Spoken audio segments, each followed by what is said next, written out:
Halo guys, perkenalkan kami dari Kelompok 4. Saya Ziwa oleh Sakinah dengan NIM 2202100150. Saya Novita Natalia Sitorus dengan NIM 220131.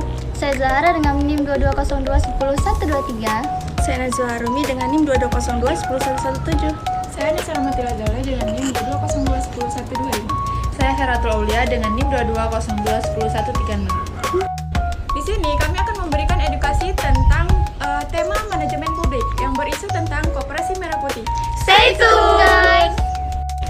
Di sini saya akan membahas mengenai konsep manajemen pelayanan publik, yaitu ada transparansi dan akuntabilitas.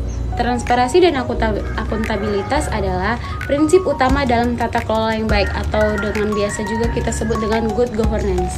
Transparansi mencakup keterbukaan informasi kepada publik, sementara akuntabilitas menuntut tanggung jawab lembaga atas tindakan dan keputusan yang diambil. Dalam konteks manajemen pelayanan publik, kedua prinsip ini sangat penting untuk meningkatkan kepercayaan masyarakat terhadap lembaga publik, termasuk dan yang paling utama adalah koperasi. Jadi guys, Koperasi Merah Putih itu merupakan koperasi yang dibentuk untuk memberdayakan masyarakat, yang mana itu dilakukan dengan dana, yang mana dana tersebut diinvestasi kemudian dipinjamkan kepada masyarakat. Yang Koperasi Merah Putih ini berjalan atau tidaknya itu tergantung kepada manajemen dari pengurus koperasi tersebut. Nah, selanjutnya saya akan membahas tentang mekanisme pengelolaan dana di Koperasi Merah Putih. Pengelolaan dana di Koperasi Merah Putih sebenarnya punya aturan dan tahapan yang cukup jelas.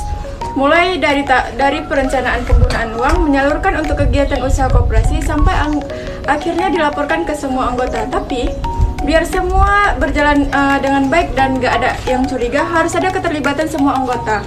Bukan cuma pengurus saja yang tahu. Contohnya begini, koperasi punya dana hasil simpanan anggota dan juga keuntungan usaha.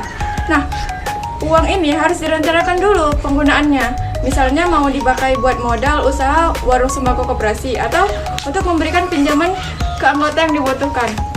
Selain itu, uang disalurkan sesuai rencana, lalu pengurus wajib bikin laporan, baik itu secara bulanan atau tahunan, lalu dibahas bareng di rapat anggota. Meski transparansi menjadi suatu hal yang penting, namun masih banyak kendala dalam pelaksanaannya.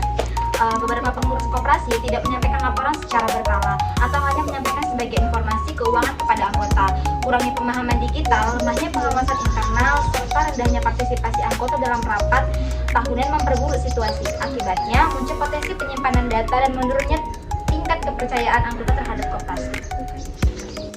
Nah, selanjutnya itu ada akuntabilitas dan tanggung jawab pengurus koperasi, yang intinya soal kejujuran dan keterbukaan dalam mengelola uang milik anggota. Jadi pengurus tuh nggak cuma megang uang nih, tapi juga harus bisa mempertanggungjawabkan semuanya. Baik dari laporan keuangan yang jelas maupun sikap keterbukaan terhadap masukan dari anggota. Misalnya kalau ada anggota yang tanya soal pengeluaran dana koperasi, pengurus harus bisa ngejelasin dengan jujur, bukan malah nutup-nutupin.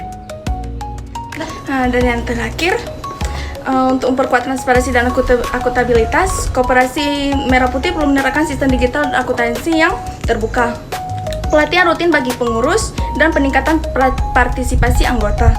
Selain itu, perlu ada pengawasan eksternal dan pemerintah atau lembaga independen agar koperasi tetap berada dalam jalur yang benar. Dengan strategi ini, kepercayaan anggota akan meningkat dan koperasi bisa berkembang secara berkelanjutan. Terima kasih. Jadi guys, sekian video dari kami semua. See you next video. Bye.